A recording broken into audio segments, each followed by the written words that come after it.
de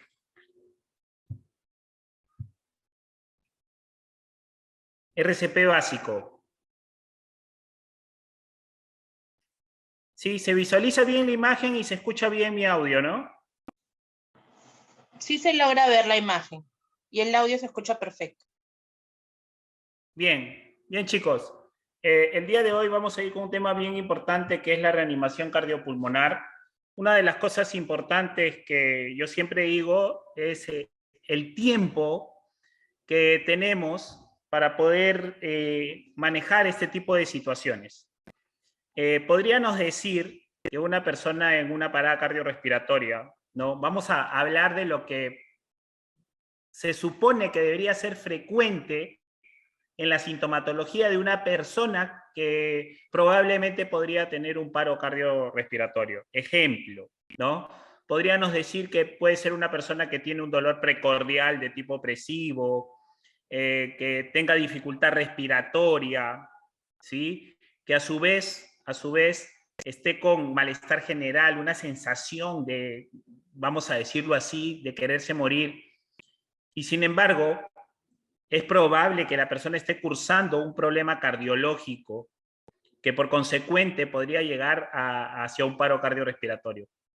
Lo que sí es importante precisar que esa sintomatología no siempre tiene que ser asertiva, ¿no? Porque una persona podría estar simplemente conversando y podría cursar una parada cardiorrespiratoria.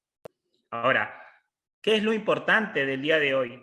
Saber de que el tiempo de respuesta hacia un paro cardiorrespiratorio es muy importante.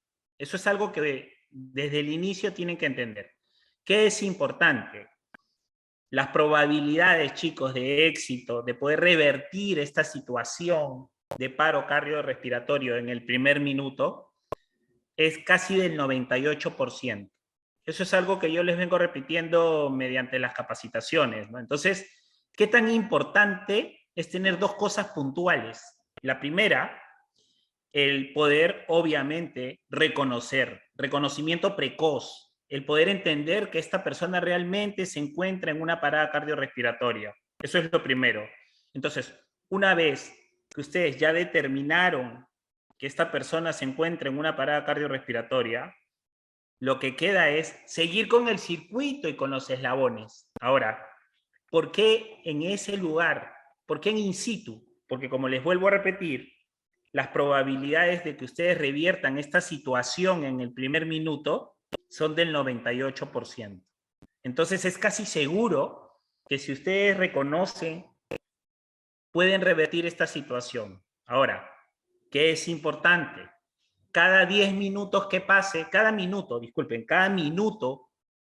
que pase, esta probabilidad se disminuye en un 10%, lo cual quiere decir que desde que se inicie el paro, pasados 5 minutos, la persona solamente tiene un 50% de posibilidades, ¿no? De que se revierta. Y se sobreentiende por teoría, miren, qué tan importante es con la teoría esto, que pasados los 4 o 5 minutos ya empieza a haber un daño a nivel neurológico. Y no solo eso, para ya los 10 minutos, ya casi ese daño neurológico es masivo. Tanto así que obviamente va a dejar secuelas, ¿no? Entonces, lo importante de esto es entender que si ustedes reconocen y si ustedes tienen el conocimiento inicial, inician la reanimación cardiopulmonar, van a entender de que lo más probable es que lo reviertan. Porque si es que en el mejor de los escenarios una ambulancia llega o ustedes solicitan una ambulancia, en el mejor de los escenarios esa ambulancia podría estar en tu domicilio en unos 15 minutos. Y en el mejor de las condiciones, ¿no? Entonces eso quiere decir que para los 15 minutos ya probablemente el daño ocasionado sea masivo, ¿no? Entonces, ¿qué tan importante es el tiempo del reconocimiento precoz? ¿Sí? El que le habla es proveedor de RCP básico avanzado, RCP pediátrico, RCP neonatal y proveedor experto. Entonces, es tan importante entender de que este curso y esta fase no solamente es para un personal de salud, sino para cualquier persona. Hay que entender, en los Estados Unidos y en Europa, este curso se les dicta a personal desde que está en el kinder. Ojo, en el kinder, miren, ¿ah? Ahora, claro está, no se les enseña cuál es el eslabón, no se les enseña probablemente los procedimientos de reanimación, pero lo que sí se les enseña es a empezar a entender que una persona tiene la necesidad de un servicio de emergencia. Y entonces ellos sí están en condiciones, a pesar de su edad, de poder iniciar parte de lo más importante que tiene el eslabón, que es la comunicación. Entonces, miren, a un niño de kinder le enseñan que, obviamente, si ve a una persona desmayada, ¿qué tiene que hacer? Pedir ayuda. ¿Qué más tiene que hacer? Marcar, en este caso en Estados Unidos, el 911. Y obviamente el eslabón se inicia porque una persona adulta con un conocimiento sobre la reanimación va a empezar el manejo de la reanimación cardiopulmonar. Entonces, miren qué tan importante es eso. Conforme pase el tiempo, se les va educando a que este eslabón siga creciendo, ¿no? De tal forma a que para cuando lleguen a secundaria ya puedan tener el mecanismo de manejo y del conocimiento de inclusive equipos como el desfibrilador externo automático, que está dentro de la reanimación cardiopulmonar básica, ¿sí? Básica. Bien. Es importante entender de que este curso tiene siglas como BLS, ¿sí? Se los digo porque cuando un instructor que imparte este tipo de educación y tiene la acreditación, como por ejemplo que es mi caso, yo soy instructor AJA y soy instructor EXI, tengo la acreditación para poder dictarlo como tal, como BLS. Sin embargo, si el instructor no tiene la codificación, solamente puede dictarlo como RCP básico, que quede claro. Bien. Reanimación cardiopulmonar. Vamos primero a enseñarles la diferencia, porque mucha gente confunde y piensa que algunos cursos son requisitos de otros. Y esto es totalmente falso, totalmente falso. ¿Sí? La línea se inicia con una línea cardiológica, ¿sí? Con una línea cardiológica que dentro de esa línea se encuentran los cursos como por ejemplo el BLS, el ACLS, el PALS, el NALS, el proveedor experto, ¿sí? El proveedor experto, y muchas veces nos mienten y nos dicen que algunos cursos son requisitos para otros. Y esto es totalmente falso, totalmente falso. Vamos a iniciar desde arriba, ¿no? ¿Qué viene a ser el BLS? El BLS significa Basic Life Support, que es el soporte básico de vida. Bien, en esa parte vamos a entender que este curso está orientado para cualquier persona, no solamente para un personal de salud, sino también está orientado para cualquier persona que obviamente tenga la capacidad de poder manejar esta situación.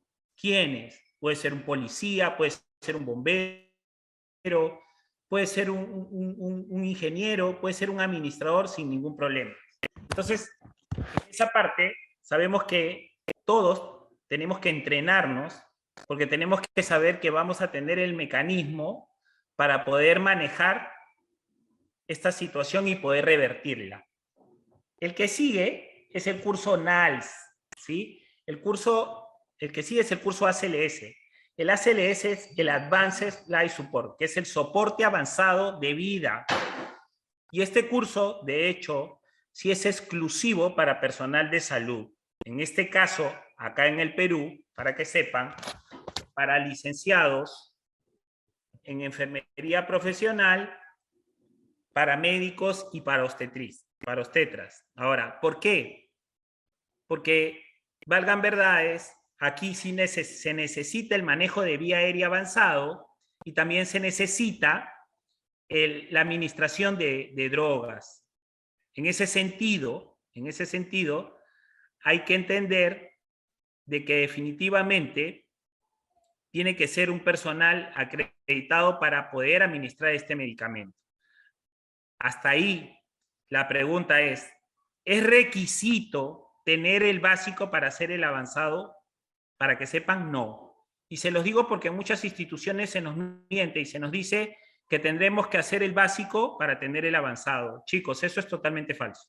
Ahora, claro está, ustedes tienen que tener el conocimiento y tienen que tener la técnica para poder hacer el avanzado sin ningún problema. El que sigue es el PALS, que es el Pediatric Advanced Life Support, que es el soporte avanzado pediátrico, igual para profesionales de la salud. El que sigue es el NALS, que es el neonatal, y el último, si es el proveedor experto. Esa es la línea cardiológica. En la línea traumatológica están los cursos básicamente de la atención del trauma, que tienen que ver con el primero, que es el primer respondedor, que es para cualquier persona.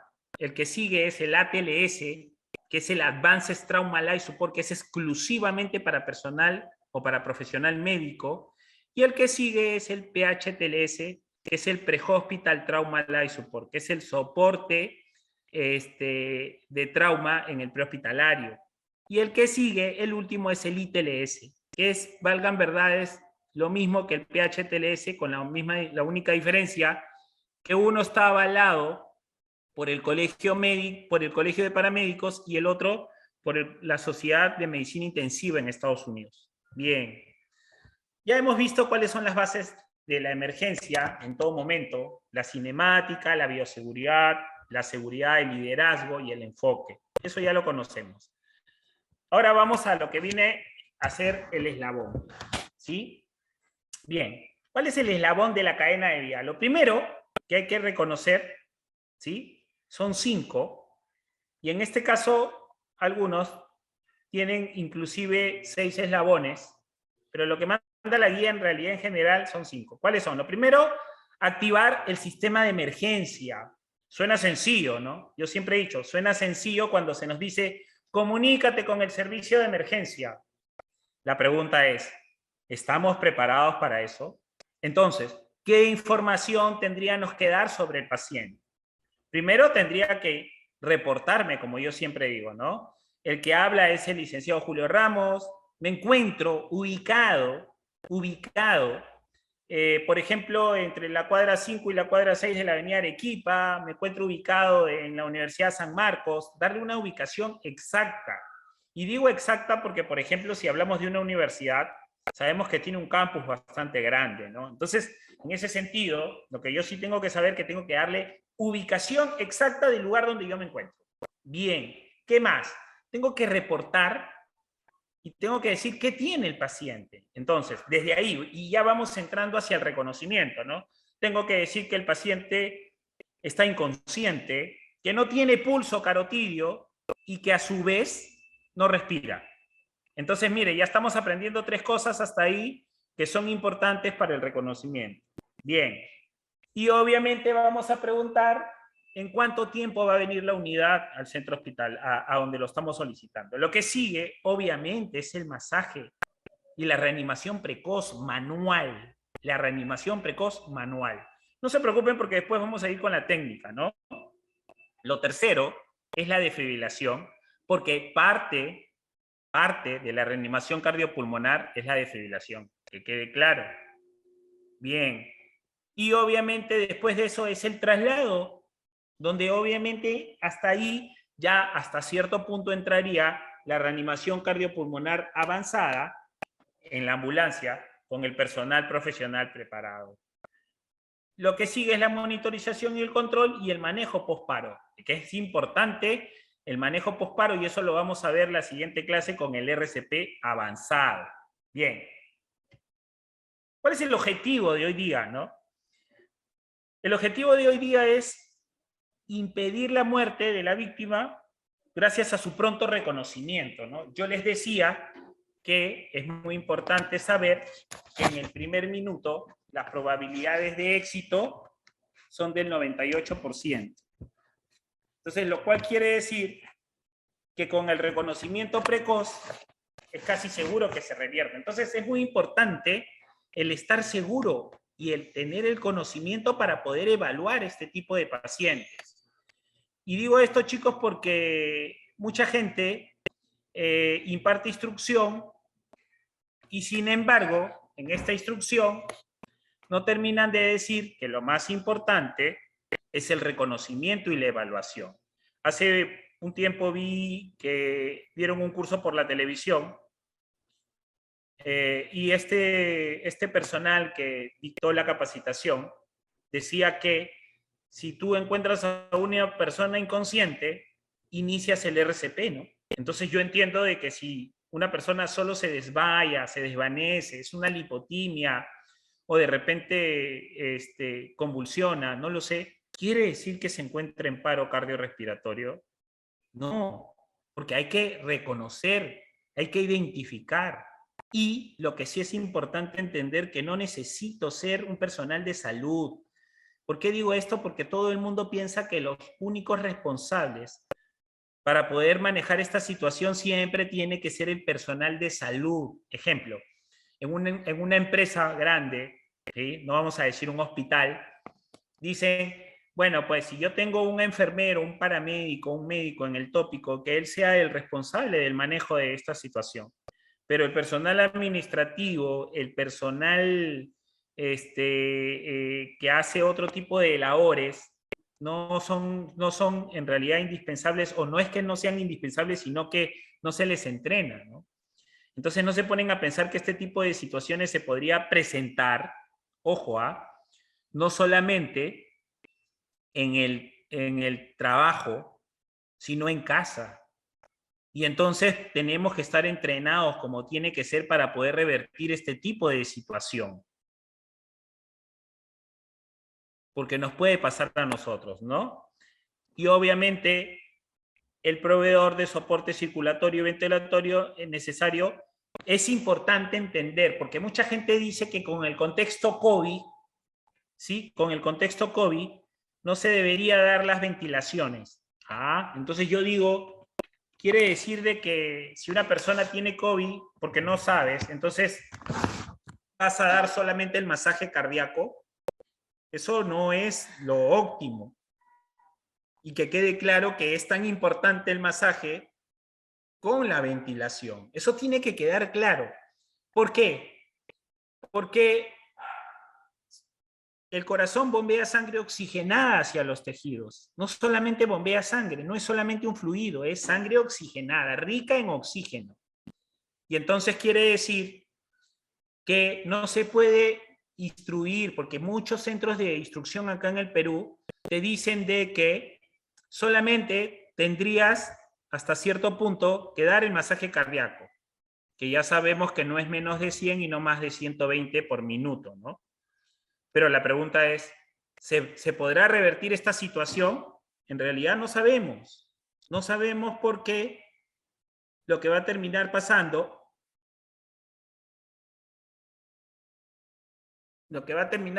que es poco probable que se revierta, porque como les decía, cada uno de los es importante. Me pregunta Gustavo si se podría ayudar a una persona con el masaje y con oxígeno con BMB. Sí, claro, muy buena pregunta. Eso lo vamos a ver más adelante, porque como yo siempre he dicho, tenemos que ver cuál es el mecanismo.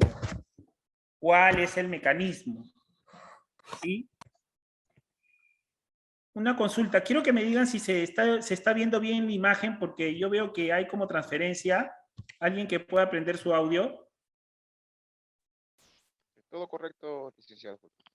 Ya, entonces estamos bien. Bien, cualquier cosa me lo dicen porque yo a veces veo que no hay buena señal y por eso pienso que no está funcionando. Entonces cualquier cosa me avisan. Seguimos. Entonces, es muy importante saber, chicos, que es muy importante el masaje con la ventilación. Ya, eso sí ya lo tenemos claro. Bien. ¿Cómo se realiza o quién lo realiza? Para empezar, tienen que saber que puede ser un personal médico, paramédico, familiares de la víctima, miembros de la comunidad. Entonces, chicos, de esto sí hay que hacer un efecto multiplicador. De esto sí hay que entender de que todos tendríamos que estar preparados para poder tener un reconocimiento precoz e iniciar un masaje, que no solamente tiene que ser efectivo, sino tiene que ser de calidad.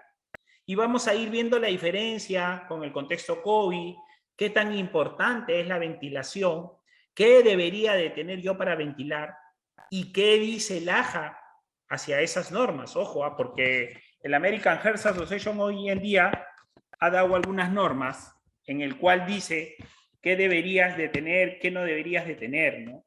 Y qué realmente lo incluye dentro de sus guías y qué solamente lo sugiere. Es muy importante y nos vamos a ir dando cuenta más adelante.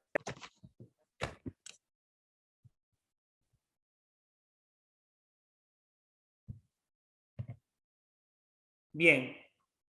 ¿Hasta cuándo uno tiene que realizar la reanimación cardiopulmonar? ¿Hasta cuándo? Hasta cuando obviamente hayan signos de muerte biológica. Bien, eso lo sabemos.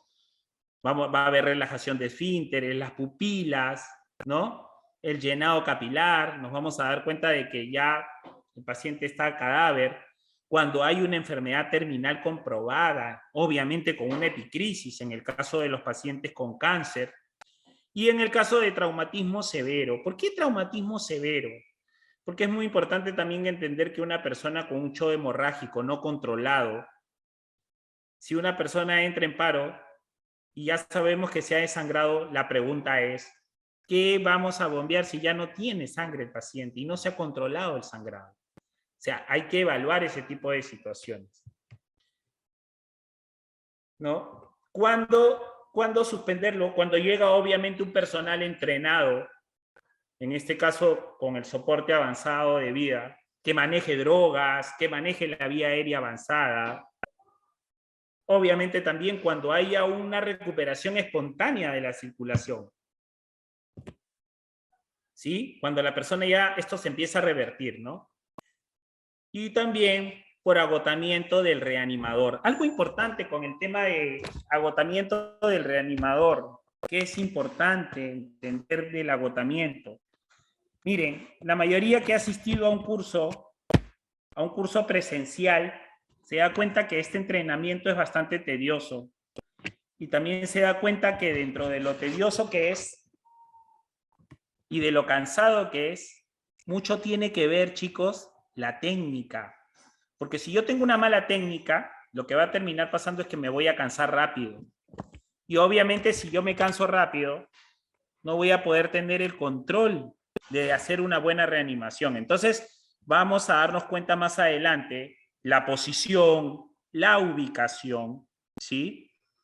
Y que no es necesario tener fuerza, sino una muy buena técnica. Eso tiene que quedar claro.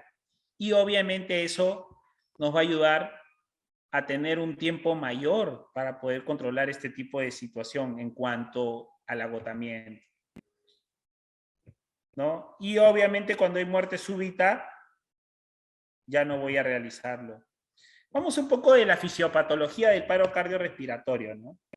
De 5 a 7 minutos ya de pérdida de la conciencia, después de 10 hay un agotamiento de la reserva de oxígeno, a los 14 agotamiento de la reserva de glucosa, a los 20 un EKG plano, de 30 a 40 agotamiento del ATP, de 4 a 6 acidosis metabólica, y mayor a 5 daño estructural. Bien.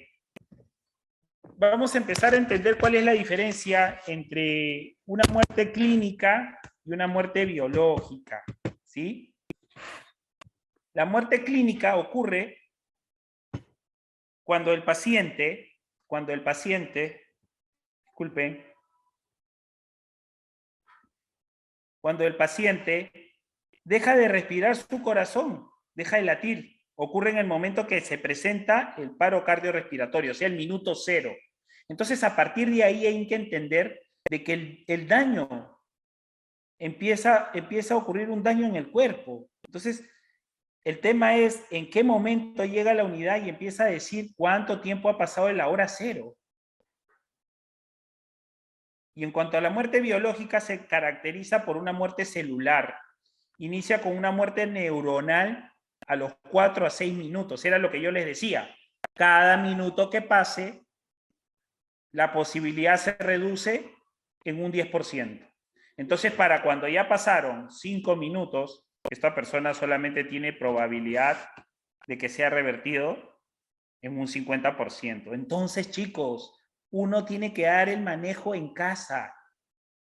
Algo que ocurre común es que cuando las personas de repente están manipulando su celular, están en casa y se electrocutan, y la gente piensa de que se ha desmayado, ¿no? Y lo que está sucediendo por ese impulso eléctrico que ha recibido con esa corriente, que puede haber sido de repente con un cable, con un celular, exactamente es un ritmo que se llama fibrilación ventricular, que es un paro cardiorrespiratorio con un ritmo desfibrilable. Eso lo vamos a ver en el RCP avanzado. Pero entonces, ¿qué hacen? Lo suben al auto, llaman a la ambulancia, lo llevan a la emergencia y probablemente cuando llega al hospital ya pasaron más de 10 a 15 minutos. Y en ese entonces tenemos que saber que ya para ese tiempo esto ya es casi irreversible, pues, ¿no? Porque ya no se puede hacer nada. Entonces, habiéndole podido dar la reanimación en casa, habiéndolo sacado de ese ritmo en casa. ¿Por qué? Porque les estoy diciendo, y lo he comprobado en el transcurso de mi profesión, que en el reconocimiento en el primer minuto, ¿sí? En el primer minuto, la posibilidad de éxito, chicos, es del 98%.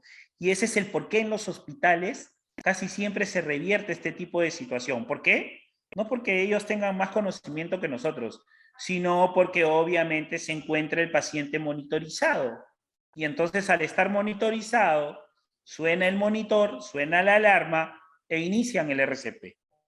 Y obviamente, con lo que les estoy diciendo con el tiempo, esto se revierte rápido.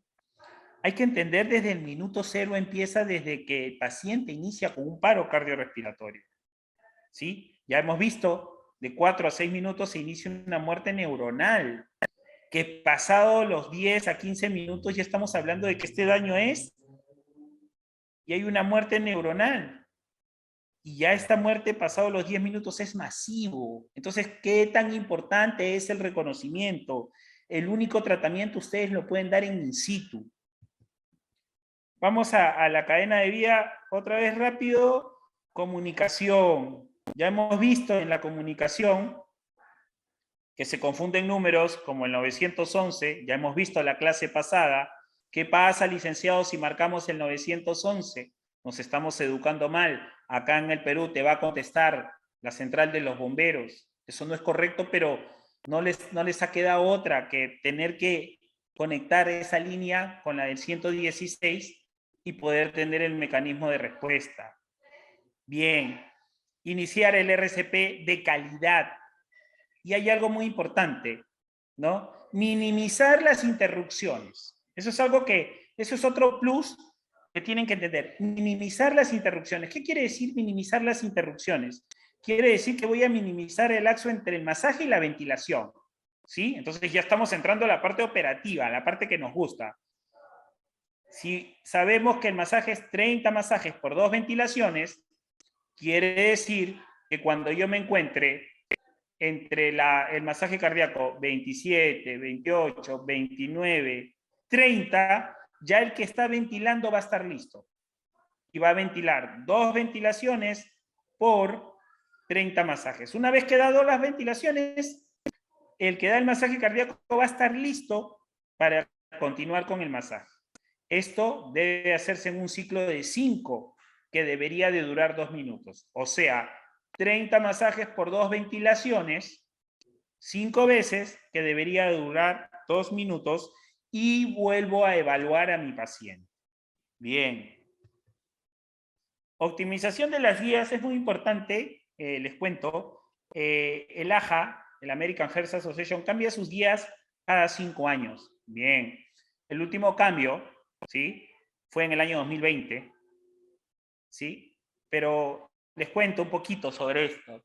Chicos, en el año 2019, exactamente, en el año 2019, ya se van dando algunos datos sobre los cambios sobre las guías, ¿sí? Algunos alcances. Y recién el American Heart Association manda los cambios en el año 2020.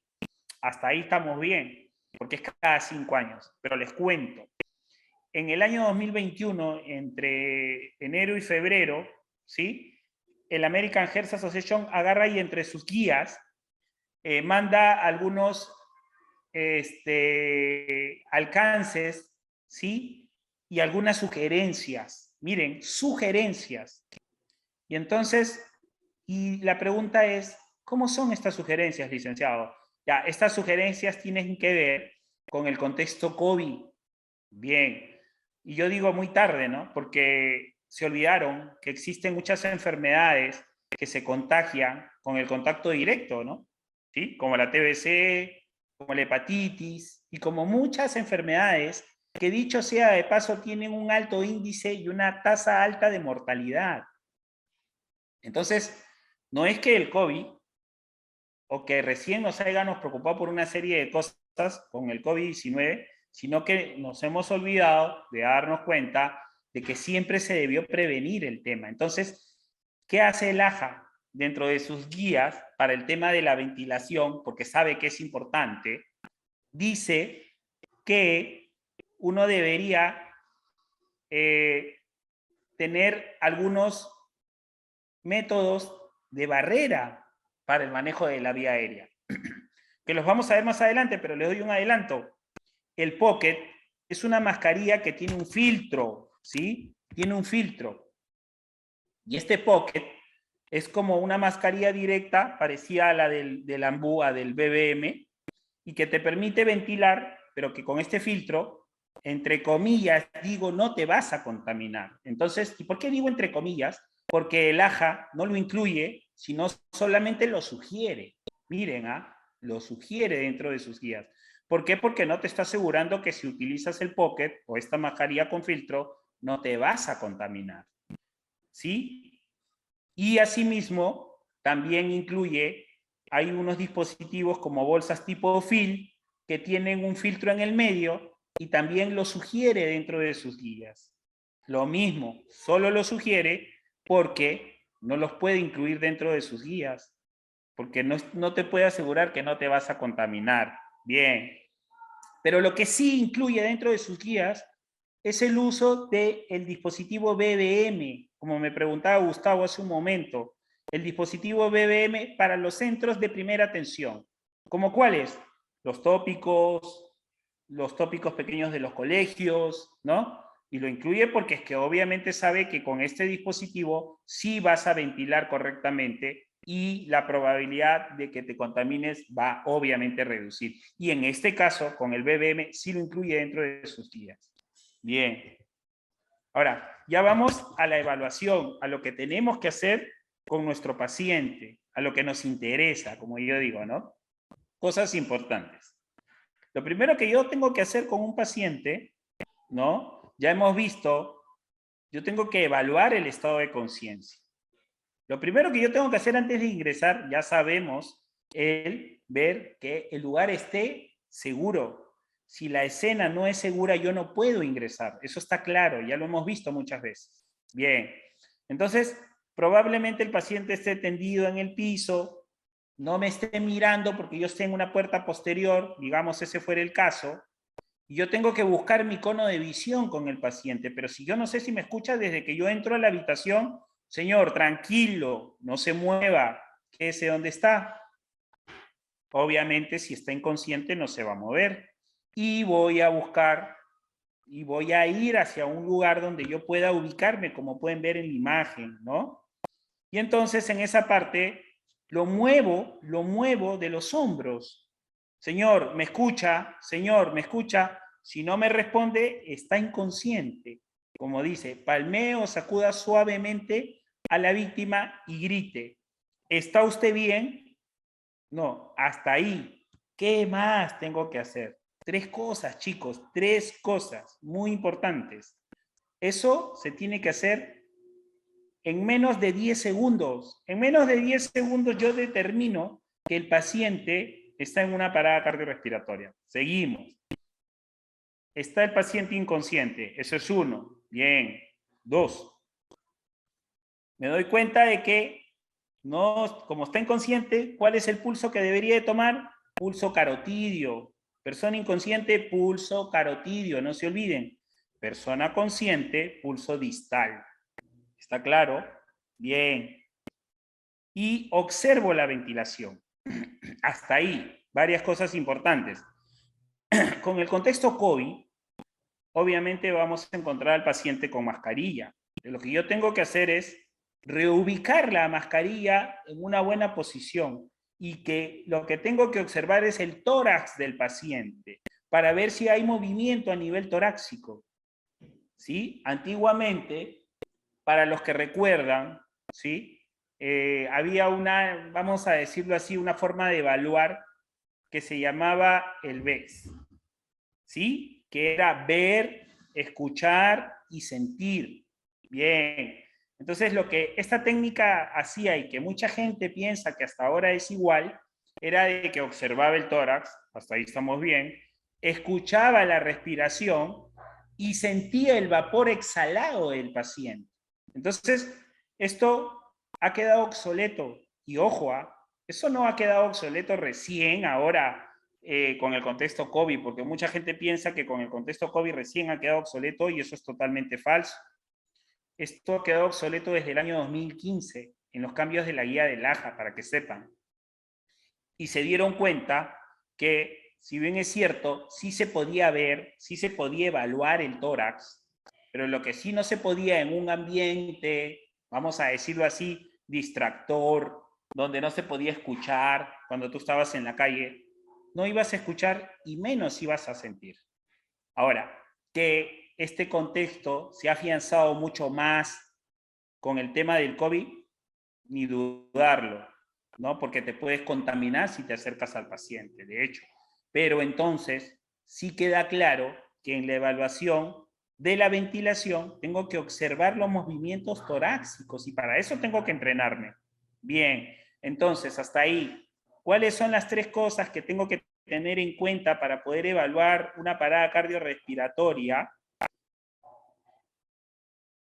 Estado de conciencia, ausencia de pulso carotidio y ausencia de la ventilación. Gustavo me pregunta, si se presenta en un caso especial en la cual la persona sea sorda o muda, ¿cómo podríamos efectuar en este caso? Hasta ahí. Bien, Gustavo. Obviamente, a mí lo que me interesa para saber si está en paro es que el paciente se mueva, que quede claro. Ahora, si tú me estás preguntando a la hora de evaluar el cono de visión del paciente y si yo me encuentro en la parte posterior, obviamente no me va a escuchar. Hasta ahí estamos bien. Pero cuando yo me le acerque y busque su cono de visión en la parte de adelante, ¿sí? En la parte de adelante, ya voy a alzar mis manos hacia arriba para que visualice mis manos y él se dé cuenta quién soy y que lo voy a ayudar. Pero hasta ahí si me está viendo, y si el paciente se mueve, así sea sordo o mudo, no significa que esté en paro, que quede claro. Entonces, lo que yo necesito determinar el estado de conciencia, ¿sí? Y por más que sea sordo o mudo, se va a mover. Y al moverse, obviamente, no está en una parada cardiorrespiratoria, está claro, ¿sí? Entonces, solamente tengo que identificar que el paciente no se mueva.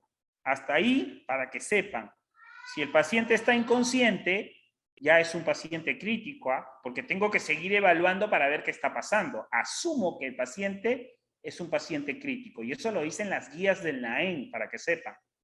Entonces, bien, alteración, está inconsciente. ¿Qué sigue? Pulso carotidio y ventilación. Observo si el paciente está ventilando y si hay movimiento a nivel torácico. Con esos 3, asumo que mi paciente está en una parada cardiorrespiratoria. ¿Qué hago? Inicio el eslabón, activo mi cadena de vida. Si es que hay alguien a mi costado, agarro y le digo, por favor, ¿qué podríamos decir de ese paciente? Miren, llama al 116 y diles que tenemos un paciente varón entre 40 a 45 años, por lo que puedo evidenciar, que se encuentra en un paro cardiorrespiratorio, que necesitamos una ambulancia con desfibrilador y oxígeno. y vienes, ¿sí? Es muy importante eso. Entonces, hasta ahí. Y vamos a decir algo que mucha gente no conoce, porque parece que es fácil. Te dicen, tienes que activar la cadena de vida, pero no te dicen cómo. Entonces, llamas por teléfono al 1116, al 116. Señorita, buenos días. Le habla el señor Julio Ramos. Me encuentro ahorita en la cuadra 5 de la avenida Arequipa. Tenemos un paciente varón entre 40 y 45 años con una parada cardiorrespiratoria. Necesito que venga una unidad de emergencia con desfibrilador y oxígeno. Quiero también saber su nombre. ¿Cómo se llama usted para saber? Vamos a poner un ejemplo. Carmen Ramírez. Bien. Señorita Carmen, ¿en cuánto tiempo está acá la unidad? En 15 minutos. Bien. Entonces, es importante esta comunicación. ¿Por qué? ¿Por qué creen que insisto en esto? Les cuento, chicos. El 75% de personas que llaman al día al sistema de emergencia acá en el Perú son de personas que llaman a jugar, para que sepan, miren. Y el otro 25% son de personas que realmente tienen una emergencia. Entonces, imagínense lo difícil para el personal que recepciona las llamadas poder identificar quién tiene la prioridad. No es fácil, ¿ah? Y esto sumado a que tenemos todavía un déficit de unidades de emergencia, ¿no? Entonces, hay que hacer las cosas bien. Una de las cosas que les enseñé en las clases pasadas es decirles que acá en el Perú se sacó una ley en el año 2019 donde se decía o se pedía que todo el que marque el 911 se le direccione hacia el sistema de emergencia. Y eso no es correcto. Y siempre lo repito. Y no es correcto porque no le puedo enseñar a la gente a que se aprenda otro número que no es el nuestro, chicos. Y el que no me cree y quiere comprobar lo que le estoy diciendo, hágalo. Marque el 911 y se va a dar cuenta de lo que yo le estoy diciendo. Y obviamente también díganle a la señorita, disculpen, es solamente un entrenamiento, para que se den cuenta que lo que les digo es verdad. Y ojo que esa ley ni siquiera está aprobada. Bien. Ya, hasta ahí ya les dije, hay que pedir ayuda, hay que activar el servicio de emergencia correctamente. Ahora, preguntas hasta ahí. Licenciado, ¿qué pasaría si yo me encuentro solo en una habitación? Vamos a decir, estamos en la universidad y justo pues estamos en el cuarto piso, yo subí y encontré a Dios no quiera, al señor que estaba cuidando, tendido en el piso, ¿no? Y estoy solo, ¿no? ¿Qué debería hacer? Iniciar un ciclo, ¿sí? Y esto las guías los dicen, el rescatador tendría que ver la forma de solucionarlo. Obviamente tendría que gritar y pedir ayuda, pero si estoy lejos y nadie me escucha, más aún con el contexto COVID, a los que han ido a alguna universidad o alguna oficina se darán cuenta que está vacía y que probablemente las pocas oficinas que se atienden están lejanas hacia un lugar donde haya gente. Y entonces yo lo que haría y lo que tendrían que hacer es iniciar un ciclo que dura 2 minutos, 30 masajes por 2 ventilaciones. No se preocupen todavía que vamos a hacer la técnica. Y hasta ahí le doy un ciclo y voy a pedir ayuda, ¿sí? Y regreso con mi paciente. Ahora, muchos me dirán, sí, pues, ¿podrías utilizar tu celular? También, sí es cierto. Pero en algún momento, les cuento, vi un entrenamiento de una persona en el YouTube donde enseñaba a que él hacía el masaje cardíaco, él hacía la ventilación y a su vez tenía el teléfono al costado, ¿no? Entonces, hay que realmente ver nuestra realidad y ver si estamos entrenados para tener esa técnica, ¿no? Entonces, lo que yo haría es iniciar un ciclo, llamar, darle la información rápido si tengo el celular y en este caso decirle a la señorita que voy a continuar porque estoy solo y poniendo en altavoz mi celular, ¿no? Hasta ahí, si estoy entrenado voy a poder hacerlo, pero el que realmente sabe cómo hacer un masaje cardíaco sabe que es cansado, sabe que es agotador, y entonces por eso es muy importante una buena técnica. La posición es muy importante. Lo primero que tengo que entender, el RCP se debe de dar en un lugar duro y plano, ¿sí? Duro y plano. ¿Por qué digo esto? Porque si tú haces la reanimación en una cama, en un mueble, probablemente haya rebote y las compresiones no sean correctas. Y obviamente al no ser correctas, la efectividad y la probabilidad de revertirlo se reduce. Es muy importante eso, chicos, ¿sí? Bien. La posición de rescate, una posición neutra de cúbito dorsal, ¿sí? Entonces, hasta ahí ya vimos la posición. Es importante entender de que usen su lógica, ¿sí? De que tiene que ser en un lugar duro y plano para que no haya rebote. Bien. Vamos a seguir al tema de la evaluación. El tema de chequear el pulso, que debería ser a su vez observar el pulso y la ventilación, ya lo hemos visto, no tiene que ser más de 10 segundos, porque ese es el tiempo que les va a contar en reevaluar después de cada ciclo. Bien, en el caso del adulto, ¿sí? Va a ser el pulso carotidio. Ya estamos viendo qué queda para ustedes. Entrénense, aprendan a ubicarlo. Porque muchas veces lo vemos en imágenes, estamos en un curso, pero cuando tenemos que entrenar no lo hacemos. Y finalmente la pregunta es, ¿estamos preparados para realmente tomar un pulso? Claro, si somos profesionales de la salud no hay problema porque conocemos el mecanismo, pero recuerden que esto tiene que hacerse un efecto multiplicador. ¿Para qué? Para que en sus casas tengan el conocimiento y puedan tener el manejo y puedan revertir esta situación. Bien, en el caso de los niños, vamos a tener bien claro, vamos a separar en 3 grupos. El adulto, ¿sí? Se va a definir de 8 a más. Bien. Un niño de 1 a 8 años también se toma el pulso carotidio. En el caso de lactante, que es de 1 año abajo, ¿sí? Que igual va a ser el tiempo no más de 10 segundos, va a ser el pulso braquial o el pulso femoral. Bien, chicos. Cosas importantes.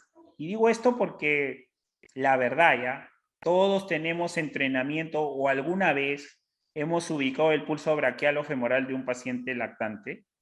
La verdad no. O sea, la verdad es difícil. Entonces imagínense este tipo de escenario de Dios no quiera se nos presente la situación con un paciente lactante, Dios no quiera en casa o en algún lugar. Miren el contexto de ver a la mamá y de que todavía pueda ser nuestro hijo, Dios no quiera. Entonces es un escenario bastante crítico y difícil. Y esto sumado al estrés en poder ubicar el pulso es algo bastante difícil. Entonces, ¿qué queda? Que los que tienen la oportunidad de poder entrenarse porque tienen un niño en casa, háganlo para que sepan que no es fácil ubicar el pulso braquial o femoral. En cuanto a la circulación, ¿sí? Y ya vamos a lo que realmente nos interesa. ¿Sí? A la técnica, chicos, es muy importante. Yo les cuento, cuando hice mi curso de proveedor experto, a pesar de que tengo bastante tiempo de experiencia, tenía, la verdad, cierto problema con poder seguir bien la secuencia, ¿no? Porque les cuento, hay que ser exactos y sin embargo ya les dije que no es fuerza, es técnica, hay que ser hábil. Y una compañera, mujer, pequeña, delgada, tenía muy buena técnica, entonces lo único que queda es perfeccionarlo. Cosas importantes hasta ahí. Hay que entender, ¿sí? Que en ese proceso, cada vez que tengamos la oportunidad de entrenarnos en la parte práctica, háganlo, porque el muñeco con el que ustedes entrenan es un muñeco que está preparado para que realicen el masaje cardíaco. Sí, claro, que tiene la misma circunferencia, el mismo espesor, y lo que nos va a ayudar es a saber lo que realmente es dar el masaje cardíaco a una persona real, ¿no? Entonces, hasta ahí es importante que cuando tengan oportunidad, háganlo. Ojalá que con ESAL tengamos la oportunidad con ustedes de continuar en la parte práctica para que ustedes vean el mecanismo real, ¿sí? Entonces, la pregunta es, licenciado, ¿y si no tengo el muñeco, podría entrenarme con una almohada? Claro que sí, de hecho que sí. Pero lo que sí tienen que saber que no puedes entrenar con una persona en casa, porque si tú le das masaje cardíaco, lo que va a pasar es que probablemente en el mejor de los casos generes una lesión a nivel de parrilla costal o torácico y a su vez también puedas provocar un paro. Bien, ¿cuánto es la profundidad que se tiene que dar del masaje cardíaco? No menos de 5 centímetros y no más de 6 centímetros, ¿sí? Y eso lo dice el AJA. Y en cuanto a los niños, 1/3 del tórax. Bien, entonces, ¿qué es lo que tengo que hacer? Ubicar el talón de la mano dominante en el medio, en la parte media del tórax, en el centro del tórax, ¿sí? Entre la línea media mamilar, en la parte centro, el talón de la mano dominante, y la otra entrelaza la otra mano, ¿sí? Como lo pueden ver en la imagen. Entonces me ubico, me posiciono encima del paciente y en realidad mis brazos van a servir como bisagra, miren, bien, hasta ahí. El peso de mi cuerpo recae sobre el paciente. Es muy importante entender que la fuerza no va con los brazos, sino con el peso de mi cuerpo, ¿sí? Y tengo que posicionar mis piernas abiertas, ponerme un poco más atrás para estar cómodo, porque es importante la comodidad y la técnica para que de esa forma no se cansen y no se agoten y así no lleguen al punto de decir, ¿hasta cuándo realizo la reanimación? ¿Hasta que esté agotado? No, o sea, hay que hacerlo bien. Obviamente se van a agotar, está claro, pero si tienen una mala técnica y se posicionan mal, se van a agotar mucho más rápido. Bien, vamos a ver parte de la circulación, compresión torácica. ¿Cómo debería ser? En el caso del adulto, ya hemos visto dos manos por encima del paciente, ¿sí? Y son 30 masajes por 2 ventilaciones. ¿Cuánto tiene que ser la frecuencia? Eso es muy importante. La frecuencia debería ser no menos de 100 y no más de 120 por minuto. Entonces, otra de las tareas para que entrenen en casa es controlar en un minuto cuántos masajes cardíacos doy en un minuto, ¿sí? Y si veo que doy muchos es porque lo estoy haciendo muy rápido. ¿Está claro? Ahora, hasta ahí es muy importante saber, porque muchos imparten cursos y dicen de que con el masaje cardíaco no menos de 100 y no más de 120 por minuto se va a revertir. Es probable que se revierta. ¿Pero de qué va a depender? Del reconocimiento y desde que el momento que se inicia la hora cero. Porque si ustedes a una persona que ya pasaron los 5 a 10 minutos solamente hacen masaje cardíaco, créanme que esas probabilidades se van a limitar, porque recuerden, el corazón bombea sangre oxigenada. Entonces es tan importante la ventilación con el masaje, ¿sí? Que quede claro. Bien. Y ahí vamos a hablar sobre los métodos de barrera, vamos a hablar sobre el BBM y qué es lo que tenemos que hacer con el contexto COVID, que quede claro. Bien. En cuanto a los niños, que dicen de 1 a 8 años debería ser con una mano, ¿sí? Y me ayudo aperturando las vías aéreas. Hasta ahí, recuerdan que vimos manejo de vías aéreas y dijimos que hay casos especiales en cuanto al manejo de vías aéreas. ¿Cuáles son? ¿No? En el caso de los niños, el niño tiene la cabeza normalmente más grande que el tórax, ¿sí? Entonces, se puede, ¿no? Nos podemos ayudar colocando entre la zona interescapular, ¿no? Una manta para ayudar a tener la permeabilidad de la vía aérea. En el caso del adulto mayor, ¿sí? La circunferencia torácica va a ser mayor que la cabeza y podríamos poner una manta debajo de la cabeza. Bien. Es importante también entender de que este concepto de la mano no siempre va a ser asertivo de acuerdo a la edad. ¿Por qué digo esto? Porque ahí dicen de 1 a 8 años solo con una mano. Eso no es absoluto, ¿ah? Porque puede ser un niño que tenga 7, 8 años y que sea grande, que sea de una contextura gruesa y que finalmente, usando mi lógica, una mano no me va a ayudar a que se revierta. Entonces hay que evaluar la situación y solamente ver si se tiene que hacer con 2 manos o con una mano. Va a depender de lo que evaluemos según la circunferencia torácica, que quede claro. Bien. En el caso de los infantes, ya sabemos, o lactantes menores de 1 año, hay dos tipos de entrenamiento. Primero, la compresión digital bimanual, ¿sí? La digital es con una sola mano, con dos dedos, diré, ¿sí? En la zona medio del tórax, y me ayudo para que no haya movimiento sujetando la cabeza. 30 masajes por 2 ventilaciones. Después vamos a ver con exactitud, porque es que en alguno de los casos sí se puede dar 15 masajes por 2 ventilaciones. Lo vamos a ver más adelante y van a ver el porqué.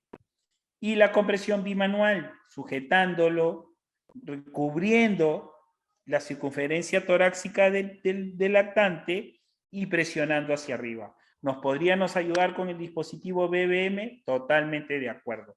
Obviamente la frecuencia no menos de 100 y no más de 120 compresiones por minuto. No se olviden, por minuto. Hasta ahí, chicos. Vamos a hacer un recordaris. Evaluamos el estado de conciencia, evaluamos la ausencia de pulso carotidio, ¿sí? Y a su vez, evaluamos si el paciente ventila o no. Bien, ¿qué es importante? Observar las vías aéreas. Y vamos a hacer un recordaris de lo que se tiene que hacer en las vías aéreas. Primero, hay que aperturar las vías aéreas. No se olviden, con un método manual. ¿Cuál es el método manual en este caso? Porque fue un paro y no es un paciente de trauma, elevación frente mentón. No se olviden, ¿sí? Si en el caso fuera de trauma y es un paro, hay que hacer una tracción mandibular. ¿Por qué? Porque existe la posibilidad o probabilidad de que haya daño a nivel neurológico, a nivel cervical, y puedo lesionar la zona cervical. Bien, ¿qué más? Una vez que aperturamos, hacemos un barrido digital de la zona bucal, ¿no?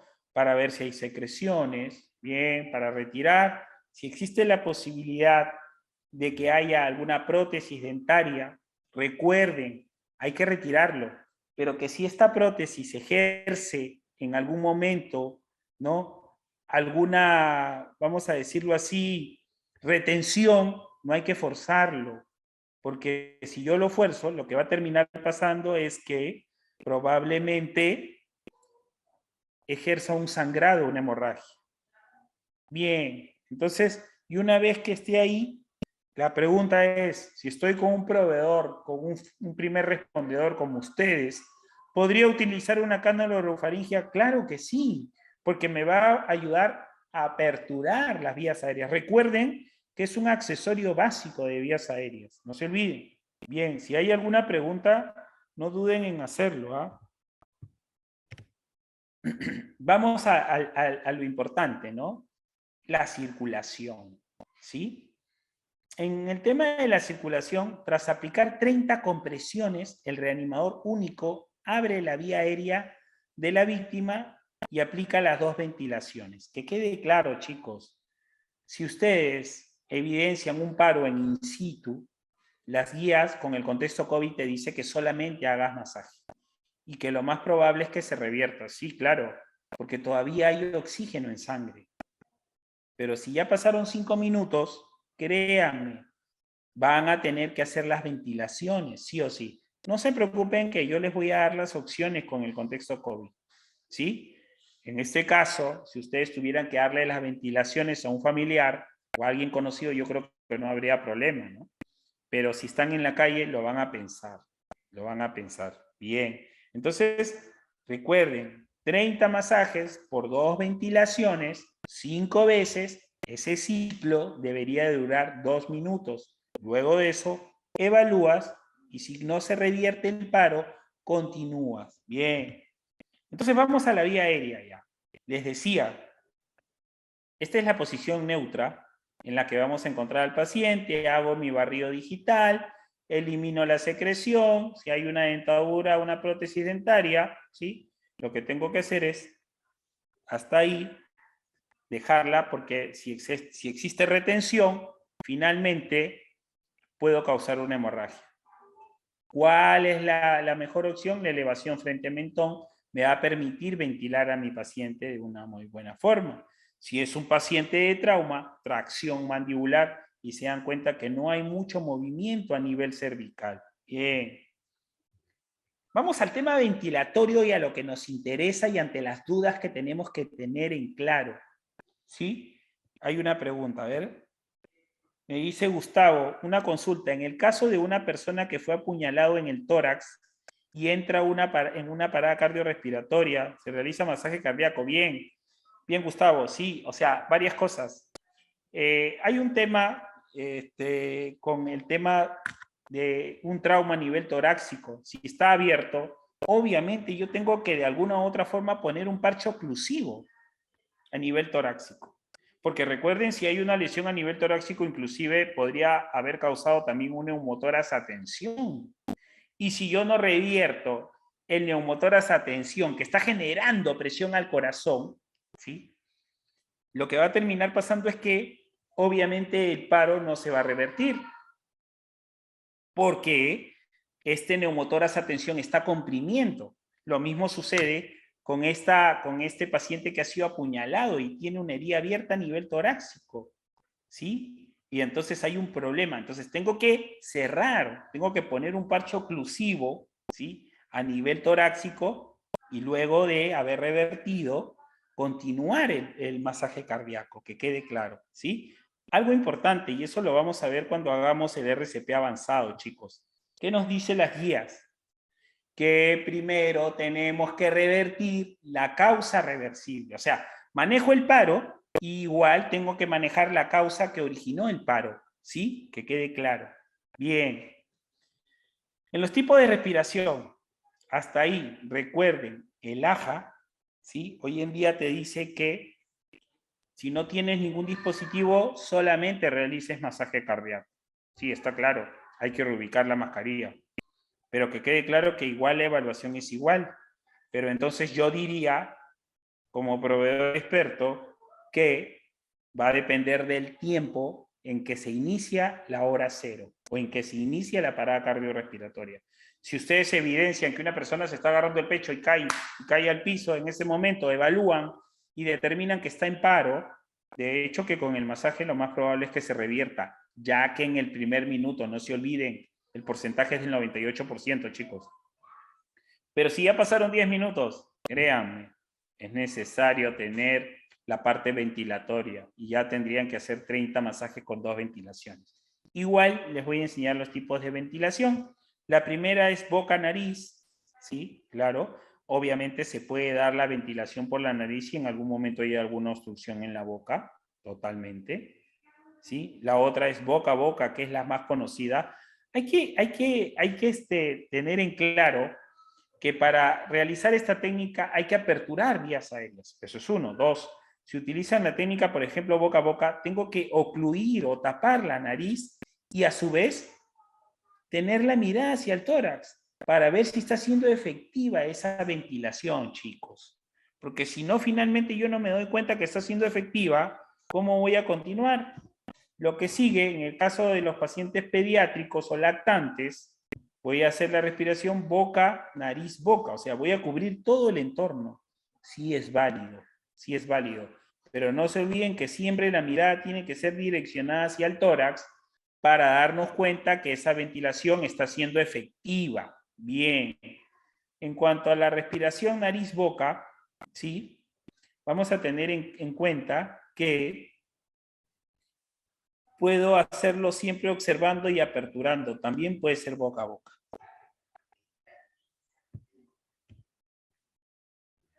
Los tipos de respiración asistida, ¿no? Puede ser boca-estoma, es una opción. Y se los digo porque hay muchas personas que tienen estomas y que llevan su vida lo más normal posible que se pueda dar.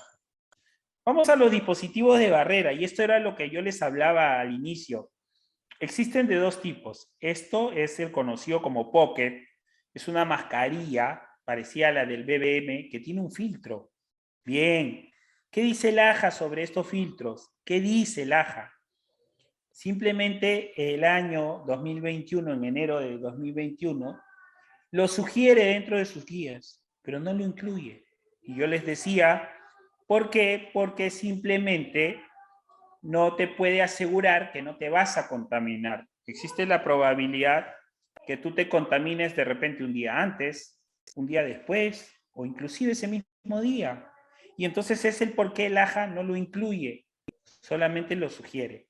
Lo mismo sucede con este tipo de dispositivo de barrera, que yo les decía que es como una bolsa tipo FIL y que tiene un filtro en el medio, ¿sí? No te asegura que no te vas a contaminar, de hecho. Bien. Pero sin embargo, el dispositivo bolsa, válvula, máscara, el BBM, el que siempre yo les digo, mal llamado AMBU, ¿sí?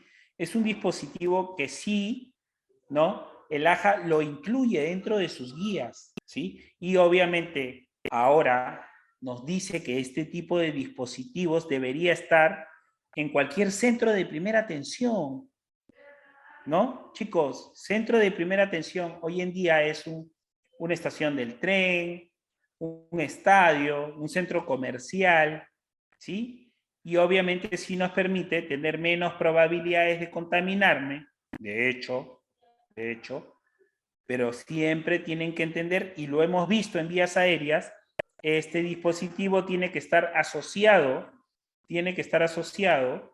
a un sistema de oxígeno, que tendría que ser, no se olviden, a 15 litros. Sí, bien. Es importante el sellado de la mascarilla, cubrir la mascarilla, sellarlo y poder ventilar bien a tu paciente, aperturar las vías aéreas. Y no se olviden, ¿qué vamos a hacer? 30 masajes por 2 ventilaciones. 30 masajes por 2 ventilaciones.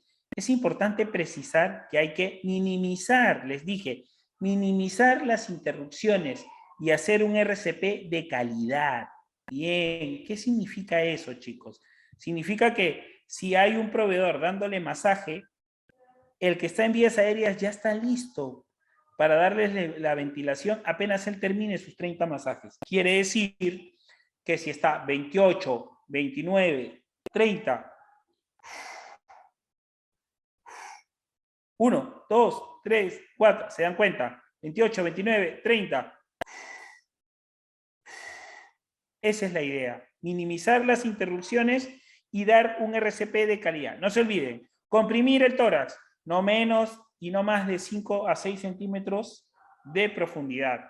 La pregunta es, licenciado, ¿y es probable que haya una lesión a nivel torácico? Sí, claro.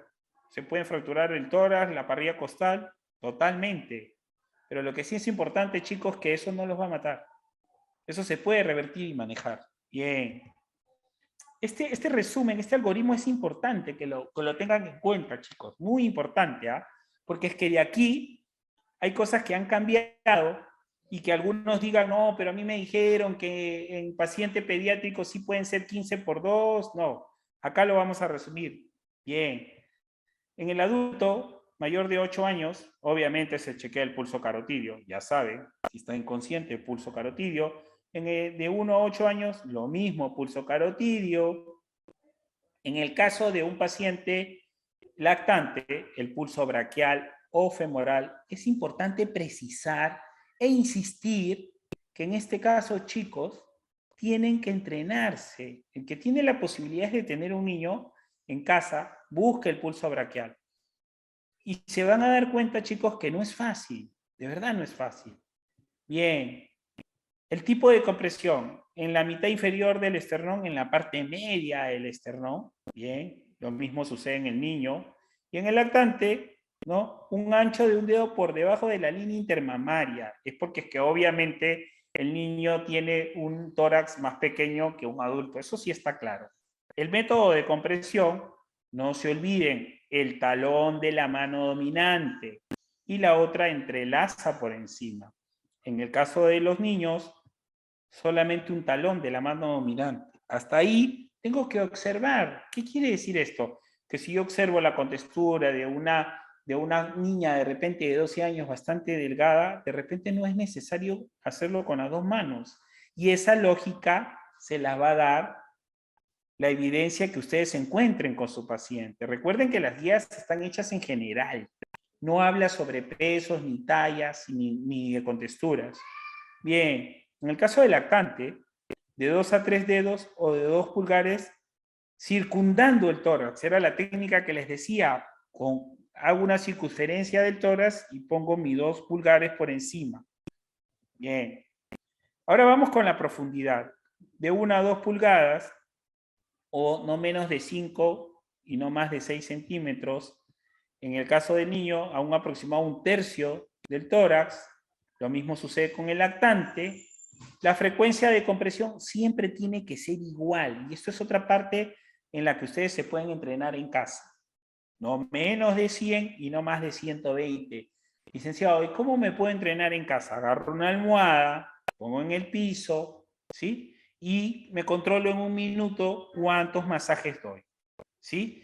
Y empiezo a agarrar un ritmo. No tengo que hacer no menos de 100 y no más de 120 por minuto. Y me voy entrenando. Lo mismo sucede en el paciente, en el niño, y por igual con el lactante. En relación a la compresión y ventilación, esto sí es importante. 30 masajes por 2 ventilaciones, ya sea un solo o 2 reanimadores. ¿Está claro? En el adulto siempre va a ser 30 por 2. Así haya 1 o 2 reanimadores. Que quede claro. Bien.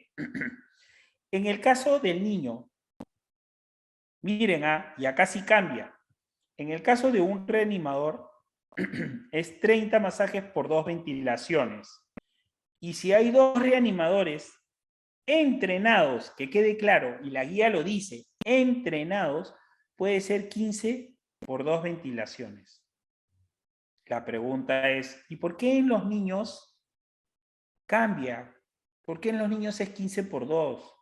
¿Por qué? Porque el AJA dice, chicos, que en el caso del paciente pediátrico, ¿sí? La causa del paro siempre va a ser por un tema ventilatorio. Y entonces, si la causa es ventilatoria, tenemos que procurar asistir la parte ventilatoria mucho mejor. Pero eso significa que sea con 2 reanimadores entrenados, que quede claro. Porque si hay 2 personas que no tienen un buen entrenamiento, no se puede dar esta técnica porque no va a ser la más segura.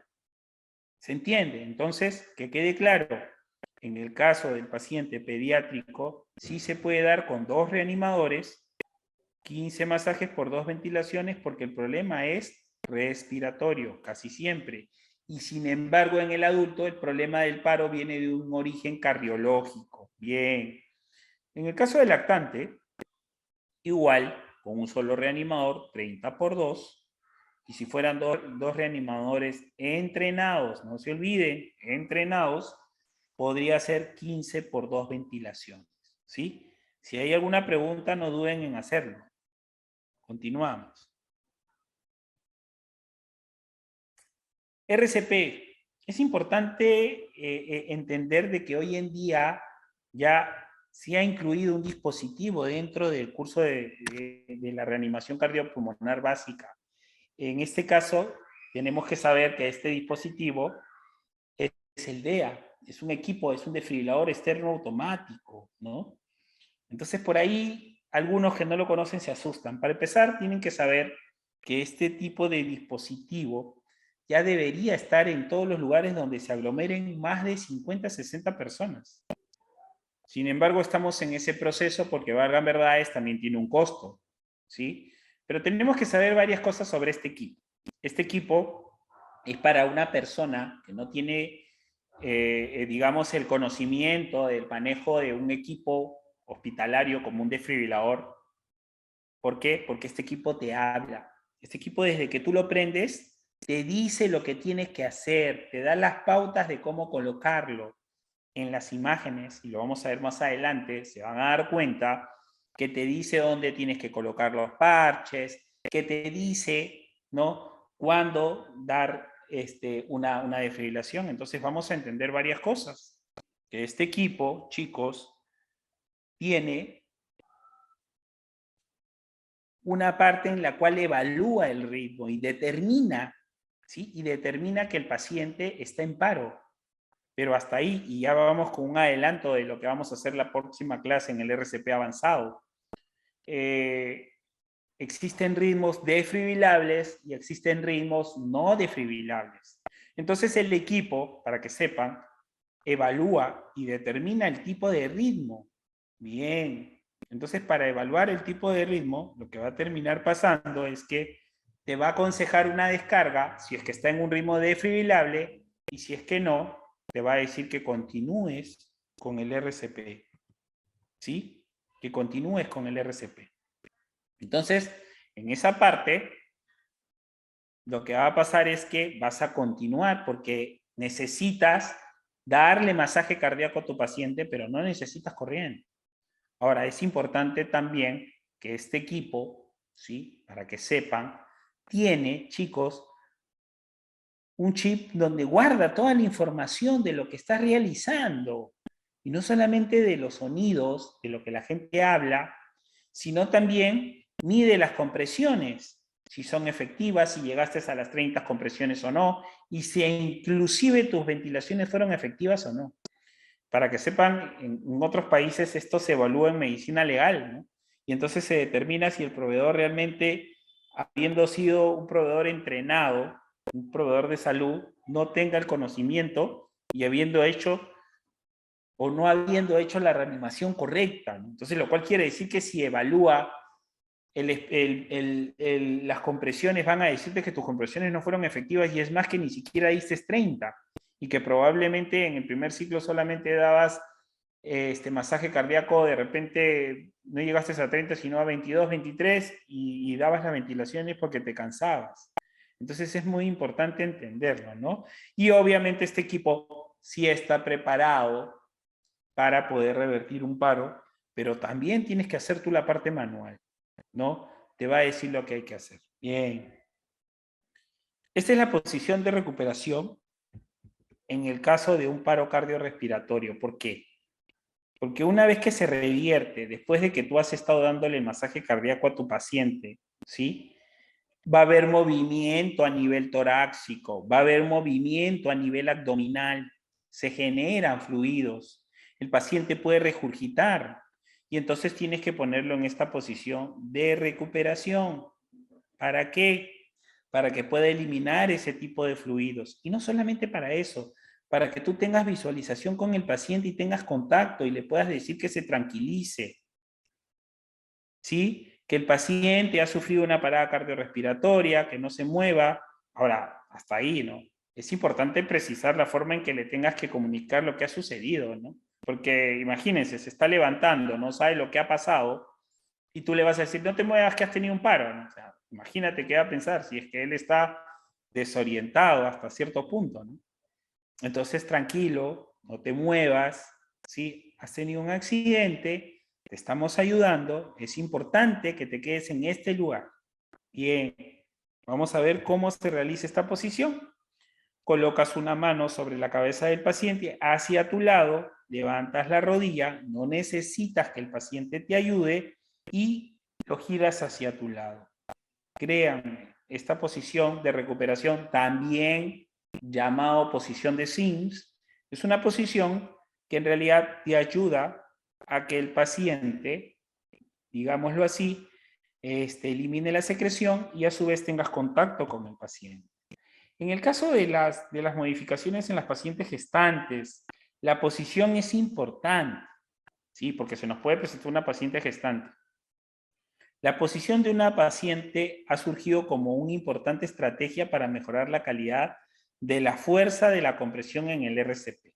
Hasta ahí, ¿se le puede dar el masaje cardíaco a una paciente gestante? Totalmente, porque lo peor que le puede pasar es el paro y le está ocurriendo, ¿sí? Ahora, algo importante con las guías para que los que no lo saben, es más importante hoy en día la fuente que el producto, ¿sí? ¿Qué quiere decir esto? Que es más importante la madre hasta cierto punto, ojo, que en este caso el bebé. ¿Por qué? Porque si la madre muere, o en este caso no ayudas a activar el corazón, menos se va a irrigar por medio del cordón, en este caso al paciente, ¿no? Al bebé, ¿no? Entonces, por eso es muy importante entender que es primero revertir, en este caso, a la paciente gestante. ¿no? Entonces, les cuento inclusive, ¿no? En otros países el entrenamiento europeo, por ejemplo, las guías que te enseñan a revertir a una paciente gestante con el masaje cardíaco, ¿no? Hacer lo que tienes que hacer con la paciente gestante. Y si no se revierte, ojo, miren, ¿ah? Y si obviamente ya te das cuenta que la paciente ya está en una muerte biológica, lo que tú tienes que hacer es hacer una cesárea de emergencia. ¿Sí? Imagínense el nivel de entrenamiento, ¿no? De hacer una cesárea ahí en in situ y de sacar al bebé. ¿Es bastante invasivo? Claro, totalmente.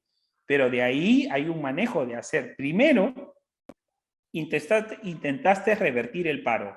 Y ojo, eso es prehospitalario, ¿ah?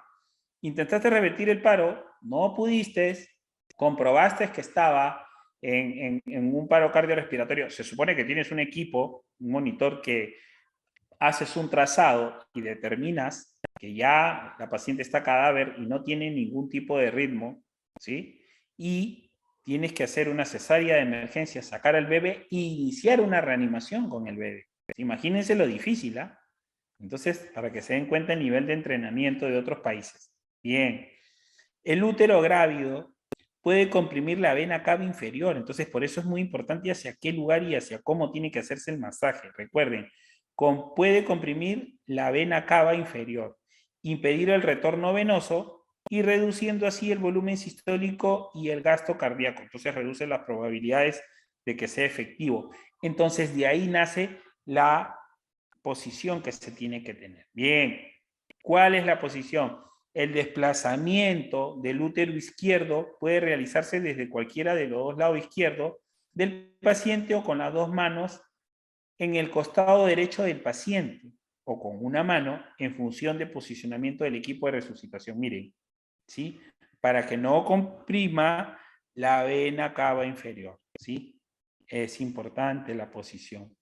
Y si puedo colocarlo a 30 grados, sería lo óptimo. Ahora, valgan verdades, pues, tendrían que estar bien entrenados o posicionar bien la camilla para poder dar el masaje de muy buena forma. Esto aumenta la probabilidad de que sea efectivo ese masaje cardíaco, ¿sí?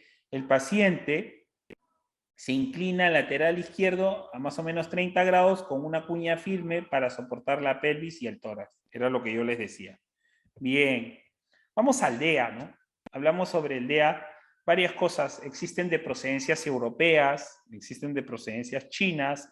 Lo que sí es importante es entender varias cosas. El DEA es un aparato portátil que restituye el ritmo normal del corazón en casos de paro cardíaco. Que quede claro, que no siempre el DEA te va a decir que va o te va a dar la orden de que emitas una descarga, porque recuerden que el DEA evalúa el ritmo. Y una vez que evalúa, determina el tipo de ritmo y si es que no necesitas, a pesar de estar en un paro, una descarga, el DEA te va a sugerir que continúes con el masaje cardíaco. Es muy importante eso, ¿sí? Entonces, hay un adelanto. Ritmos desfibrilables, fibrilación ventricular y taquicardia ventricular sin pulso, ¿no? Ritmos no desfibrilables, asistolia o actividad eléctrica sin pulso. Entonces, si es que el DEA evalúa y determina que estás en asistolia, lo que te va a decir es que continúes con el masaje cardíaco. Bien, ahora es importante también entender que un ritmo no desfibrilable podría pasar a un ritmo desfibrilable y obviamente el DEA va a ir monitorizando y te va a decir que emitas una descarga. Ahora, hasta ahí, varias cosas. Recuerden que el DEA tiene, ojo, tiene un dispositivo que almacena la información. Y entonces es muy importante que tienes que seguir las indicaciones, porque si no las sigues y si no haces el masaje cardíaco, vamos a darnos cuenta de que el masaje no ha sido correcto. Acá en el Perú todavía no evalúan esta información para determinar si fue efectivo o no. Bien, ahora, las zonas de ubicación, en donde debemos ubicar estos parches de tipo electrodos, en el tórax y en el ápex. En el tórax, como pueden ver acá, y en el ápex. La pregunta es, licenciado, ¿y ¿Cómo puedo saber cuál va en el tórax y en el APES? Fácil, porque los parches te dicen dónde, y lo vamos a ver más adelante. Te dan la ubicación, están con el dibujo. Ahora, lo que sí es importante precisar que este tipo de dispositivos tienen como un autoadhesivo, ¿no? Y entonces que si es que no se adhieren bien, finalmente, por consecuente, no van a monitorizar bien. Entonces, si es que la persona tiene bastante vellosidad en la zona torácica, lo que hay que hacer es que hay que afectar bastante rápido. Entonces ya sabemos, para los que tienen DEAs en su centro de labores, que siempre debería estar asociado a una máquina de afeitar, porque puede presentarnos un paciente que tenga esto. Bien, ¿qué más es importante? Saber de que si el paciente está sudoroso o ha estado mojado, ¿no? Porque si ha estado en paro, probablemente se le ha bajado la presión y está mojado, estos parches no se van a adherir bien, ¿no? Y si no se adhieren bien, les vuelvo a repetir, por consecuente, lo que va a terminar pasando es que no va a monitorizar. Y al no monitorizar, menos va a poderte decir si vas a emitir o no una descarga, ¿no? Entonces, eso sí tienen que tener en claro. Y acá ya vemos el lugar, ¿no? Los desfibriladores externos automáticos fueron especialmente desarrollados para ser accionados por cualquier persona con mínimo de entrenamiento en el momento que ocurre el paro cardiorrespiratorio, ¿no? Entonces, varias cosas hasta ahí. Entender que hay que minimizar las interrupciones. Quiere decir que si yo llego con mi DEA o alguien saca un DEA, bien, lo primero que tienen que saber es que yo continúo con el masaje y la persona que coloca el parche tiene que esperar unos minutos para poder colocarlo. Justo en el momento de la ventilación, coloco los parches. ¿Sí?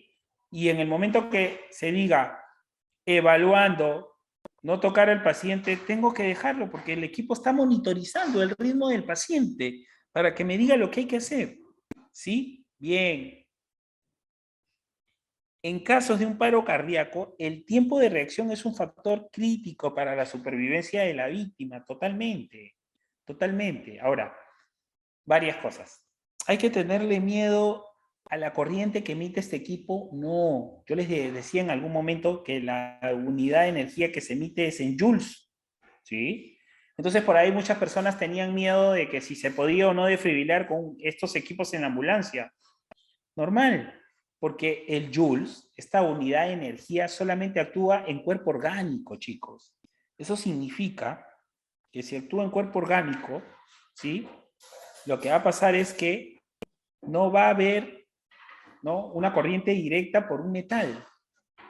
Entonces, finalmente es necesario entender que tendría que tocar yo al paciente para que yo en realidad tenga contacto con esta energía mientras no lo toque. Entonces, cuando el equipo me diga retirarse, no toque al paciente, hay que estar seguro que nadie lo esté tocando. Presionar el botón de descarga, presiono y esperar que el equipo me diga continuar con el RCP. Y ahí es que yo continúo. Bien. Con un día a la mano, usted puede salvar una vida, totalmente de acuerdo. Ese es el signo universal. El ICOR ha aprobado recientemente un signo universal que indica la presencia de un DEA. Chicos, en todos los centros comerciales hay un DEA, pero muchas veces no sabemos dónde. Este es el signo o el dibujo universal que en realidad nos dice que este equipo se encuentra ahí, ¿no? Entonces, siempre hay que tomarnos unos minutos para saber a qué lugar vamos, si cuenta o no con este tipo de dispositivo, porque recuerden que Dios no quiera, hasta uno mismo lo pueda necesitar. Entonces miren lo importante de tener este tipo de equipo. ¿Ven? Debería de estar en todos los centros donde se aglomere gente, ¿sí? Y muchas veces no los conocemos y no sabemos. Hace unos años, en una de las estaciones del Metropolitano, un señor hizo una parada cardiorrespiratoria y en el video que filmaban, que si bien es cierto, hubo una persona que inició el masaje cardíaco, no se dio cuenta que en la parte posterior había un DEA. Y quizás eso hubiera hecho la diferencia, porque quizás el paciente estaba en un ritmo como una fibrilación ventricular, que es algo usual que le ocurre, por ejemplo, a los deportistas, ¿no? Están realizando deporte, ¡plum!, y de repente caen. ¿Qué necesitan? Masaje cardíaco y DEA. No se olviden. Acá algún adelanto para ya lo que viene a ser el RCP avanzado. Existen los desfibriladores manuales, ¿no? Los tipos de desfibriladores externos manuales, automáticos y semiautomáticos. Este equipo que lo vamos a ver la próxima clase, ¿sí? En el avanzado, es un equipo que tú le dices al equipo lo que hay que hacer. Bien, que tú le dices cuánto de descarga se desea emitir. Ahora, hasta ahí me vas a decir, licenciado, pero yo he visto que este MinDrive, por ejemplo, también tiene opción de DEA, sí, claro, y a su vez también tienen opción de marcapaso. ¿Cuál sería la diferencia? Les cuento.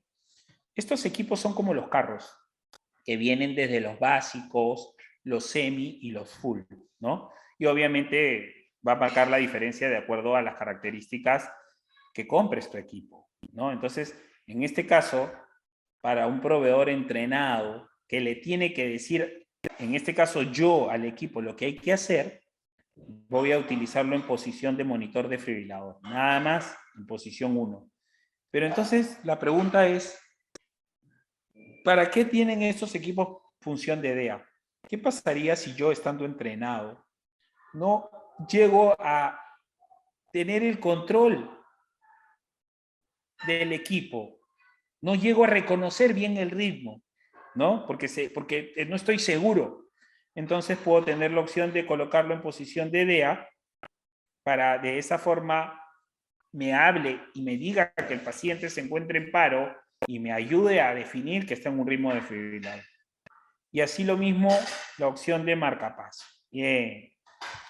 Asimismo, estos equipos de acá te permiten ver en la imagen lo que tiene el paciente y tomar porque son semiautomáticos, y los DEA como tal, que sí te dan la orden totalmente, y si solo sí preguntas, licenciado, ¿qué pasa si el equipo me dice que no me sugiere una descarga? No me la sugiere, ¿no? ¿Qué pasa si yo me pongo nervioso y presiono el botón de descarga y lo mando a cargar? Pregunta, ¿descargo o no? No, no, porque este es un equipo automático y que no va a funcionar si es que no lo amerita según la evaluación. Sin embargo, el semiautomático sí podría desfibrilar, que quede claro. Ahora, estos equipos tienen unas conexiones tipo electrodos, que a su vez, ¿sí? Como ustedes pueden ver, estos electrodos monitorizan y pueden ayudarte a desfibrilar al paciente. Les cuento, desde el año ya 2015, el American Heart Association ha dicho que inclusive para tanto el prehospitalario y el intrahospitalario se cambien estas palas que ustedes pueden ver, estas palas, por estos parches. Claro está, cuando el paciente esté en paro. De tal forma de que no haya un contacto directo, agarrando tú las palas con el paciente, no hay un contacto directo, y se reduzcan las posibilidades de que haya un contacto con este tipo de energía, ¿no? Entonces, ¿por qué? Porque es que obviamente sabemos que la medicina de emergencia está basado en evidencia. Y entonces ya ocurrió en algún momento, a pesar que las especificaciones dicen que no, entonces por eso el AJA sugiere de que sean cambiados, si ya reconociste que está en un paro, por estas palas, y de que puedas emitir la descarga o darle las órdenes de acá, ¿no? Entonces, podrías mandar a cargar con el botón amarillo y mandar la descarga con el botón rojo, ¿no? Sin embargo, para los que también conocen este equipo, este monitor de desfibrilador tiene la opción también en las palas. O sea, tú de las palas puedes mandarlo a cargar y también puedes mandar a descargar. Si alguien tiene alguna pregunta, no duden en hacerla, chicos. Esta es la posición de los parches. El esternón y el ápex, ¿sí? Que emite la energía. No se preocupen por la ubicación porque todos los DEAs y todos los parches tienen la ubicación exacta de dónde ubicarlos. No se olviden, hay que minimizar las interrupciones. Entonces, si alguien llega con el DEA, yo tengo que esperar que él termine los 30 masajes y ese es el momento exacto en que él coloco los parches y los presiono. Bien. Entonces, acá vemos las instrucciones. Él está continuando con el masaje y el otro proveedor aplica los electrodos, ¿sí? Entonces, una vez que prendemos el equipo y dice evalúe, simplemente no lo tocamos para que evalúe el ritmo y de repente cuando nos diga continúen, continuamos. Recuerden que el equipo nos dice lo que hay que hacer. Una vez que nos diga cargue el equipo, se manda a cargar, descargue, presionamos el botón de descarga, no podemos iniciar hasta que el equipo nos diga que continuemos. Bien. Es importante que cada uno sepa y que lea las instrucciones de su equipo, ¿sí? Porque todos no son iguales. Y les digo esto porque hay un equipos que emiten, en el caso del adulto, 150 joules, otros de 200 joules, ¿sí? Y en el caso de los pediátricos, de 50 joules, ¿no? Entonces, hay equipos que son pediátrico y adulto, entonces hay que leer las opciones. ¿Por qué? Porque el equipo no reconoce al paciente. O sea, el equipo no sabe que es un paciente pediátrico. Y si no sabe, va a reconocer la fibrilación ventricular y te va a dar una descarga si es que está en opción de adulto de 150. Entonces, por eso es muy importante que ustedes lean las instrucciones de su equipo y que sepan que los que son pediátricos, ponerle en la opción de pediátrico para que puedan ser usados como paciente pediátrico, y por consecuente la cantidad de energía que se va a emitir es de 50 joules. Bien, las situaciones especiales son en el caso de pacientes que están sometidos o sumergidos, los pacientes ahogados, ¿sí? O los pacientes que han estado en altas temperaturas. Sabemos que por conservación tienen un tiempo mayor de reanimación. Al final, lo que yo tengo que observar es darme cuenta que existe una muerte biológica, ¿sí? Bien, ¿qué más? Si está mojado el lugar, tengo que sacarlo a un lugar seguro, porque lo que sí es cierto que si está fuera de una piscina y el lugar está mojado, lo más probable es que con la corriente que yo emita, esa corriente pase. En este caso, estos rescatadores están afuera de una piscina. Si hubiera acá agua, hubiera contacto directo y sí existe la posibilidad de que el agua es orgánico y que corra la corriente y finalmente esa emisión de la energía le pase al rescatador. Sí. Chicos, si hay alguna pregunta, no duden en prender su audio o hacerlo por el chat. Parte del curso de reanimación cardiopulmonar básica está OBASE. ¿Qué es OBASE? ¿Sí? Obstrucción de la vía aérea por cuerpo extraño. Bien. Existen de dos tipos, ¿no? La parcial y la total. Primero que hay que entender que hay un síntoma universal del atragantamiento, ¿no? La persona se agarra el cuello y te refiere que se está ahogando. ¿Quién alguna vez en su vida no se ha atragantado solo en casa, ¿no? Cuando estaba ingiriendo sus alimentos? Entonces hay que estar preparado para este tipo de situaciones. Vamos primero a la parcial. ¿Cuál es la sintomatología? La persona está consciente normalmente, presenta una respiración ruidosa, a eso se le llama estridor. Que quede claro y no se olviden que estridor es un criterio para los que no se olviden de intubación, manejo de vía aérea avanzado, ¿no? Y el gol estándar es la intubación endotraqueal, ya lo hemos visto en vías aéreas. Puede presentar una coloración azulada y suele llevarse las manos al cuello. Bien, cuando es total, puede perder la conciencia rápidamente. La persona obviamente no puede hablar, ni respirar o toser, no emite ningún ruido. Si nuestra víctima está consciente, informarle que pueda o que vamos a ayudar. Bien, entonces ya sabemos los síntomas. ¿Qué es lo primero que tenemos que hacer en un OBASE parcial? Lo primero, estimular al paciente a que se incline hacia adelante y que tosa. Motívalo, vamos, tose, fuerte, fuerte. Eso lo va a ayudar, ¿no? Por presión a que elimine el objeto. Eso es lo primero. Si la tos es ineficaz, ya no insistir, pues porque ya no puede, ya se cansó. Y seguir con el tratamiento, con la maniobra que les vamos a enseñar. Bien.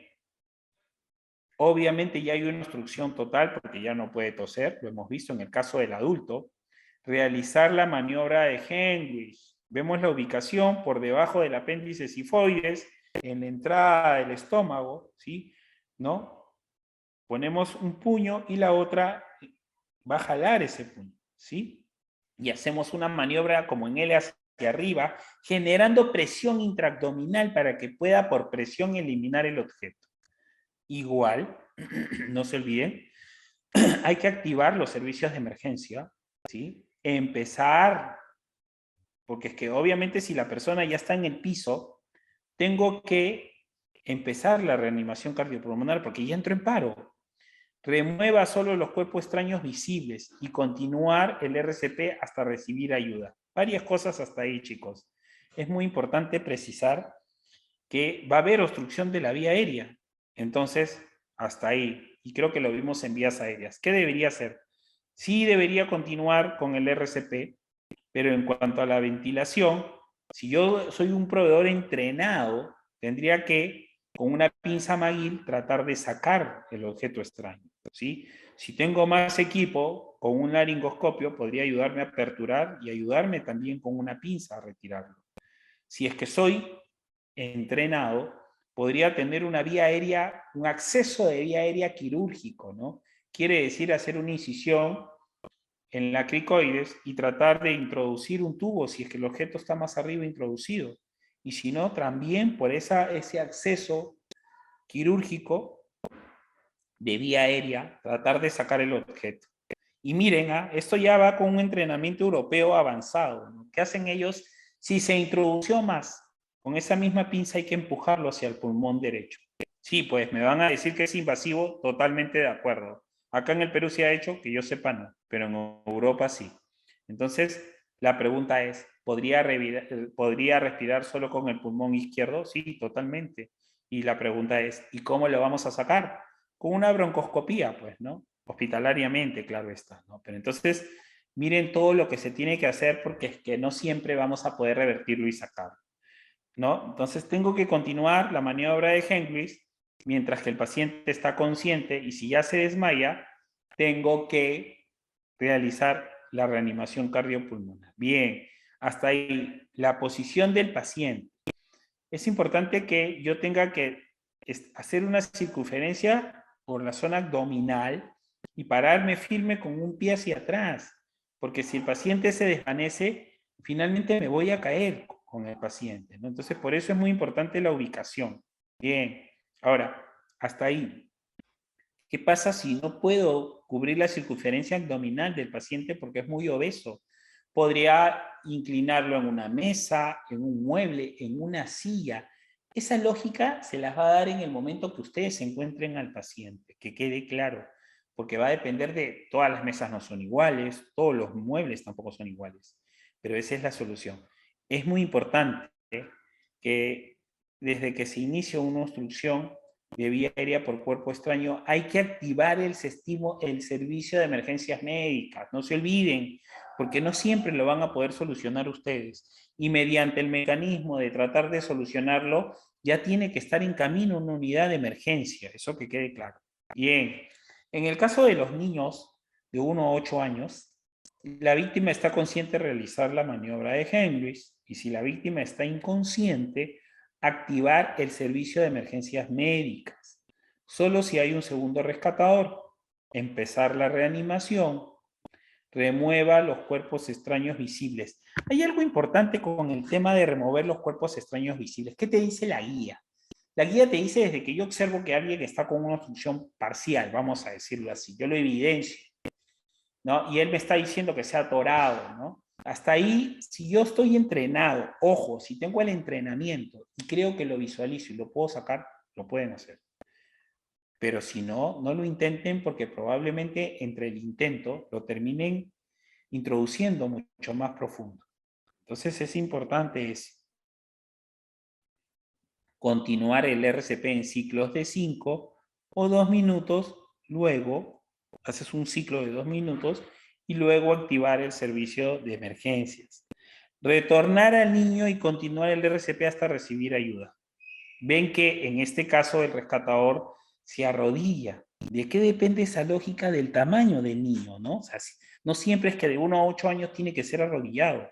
Va a depender de la contextura del niño. Hay niños de 8 años bastante grandes. En este caso, si son bastante grandes y yo soy bajo, podría estar parado sin problemas. Recuerden que las guías están hechas en general. En infantes, con menores de 1 año lactantes, bien, víctimas conscientes. Hay que solamente por lógica sabemos que si lo inclinamos hacia abajo, va a caer. Dar 5 golpes interescapulares y 5 compresiones torácicas. Y lo vamos retornando, ¿no? Si está consciente. Si está inconsciente, activar el servicio de emergencias médicas. Si hay un segundo rescatador, empezar la reanimación cardiopulmonar. Remueva solo cuerpos extraños. Si se visualiza, continuar el RCP en un ciclo de 5, que ya sabemos que debe durar 2 minutos. Luego, active el servicio de emergencias médicas. Retorne al lactante y continúe el RCP hasta recibir alivio. Es muy importante esta técnica porque nos va a ayudar por lógica a evitarlo. Recuerden, 5 golpes entre la zona interescapular y lo voltean y 5 masajes en el medio del tórax. Bien, chicos. Cosas importantes, ¿sí? Hay que entender que esto es uno de los cursos que más me gusta, la verdad, es porque he tenido oportunidad de realizarlo, ¿no?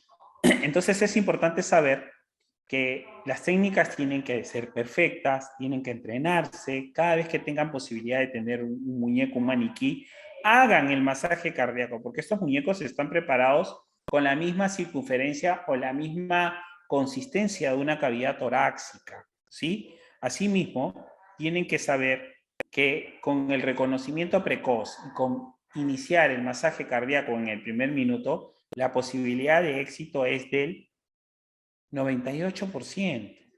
¿Qué cosa tengo que saber con el reconocimiento precoz? ¿Qué es lo que tengo que conocer? Lo primero es estado de conciencia.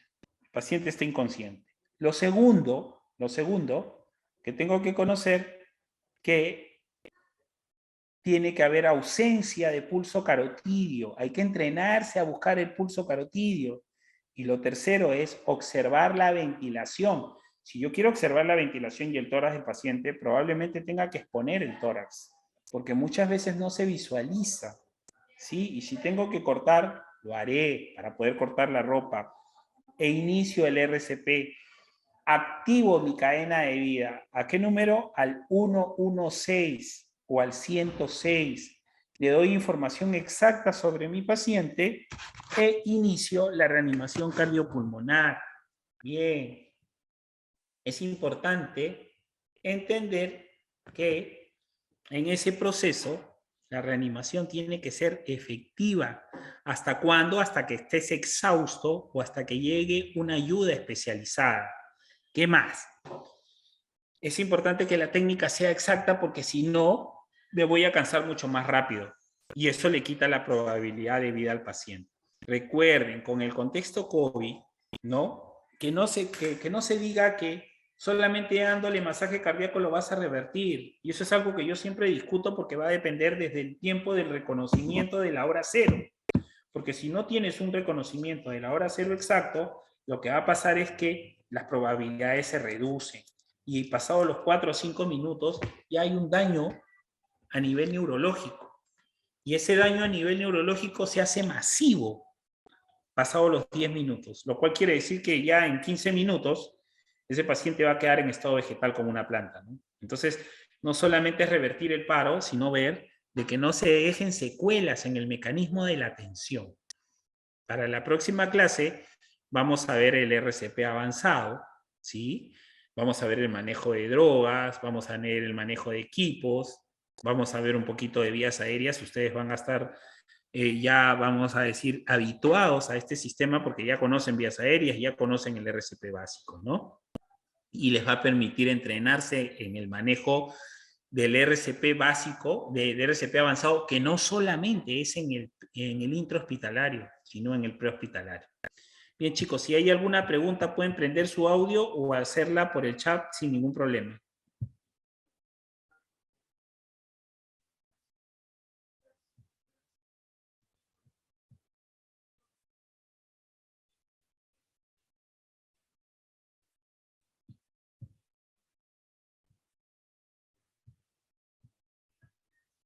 ¿Sí? ¿Hay alguna pregunta, chicos?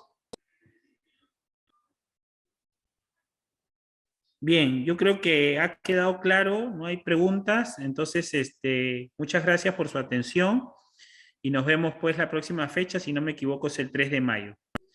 Cualquier cosa igual nos podemos comunicar por el chat.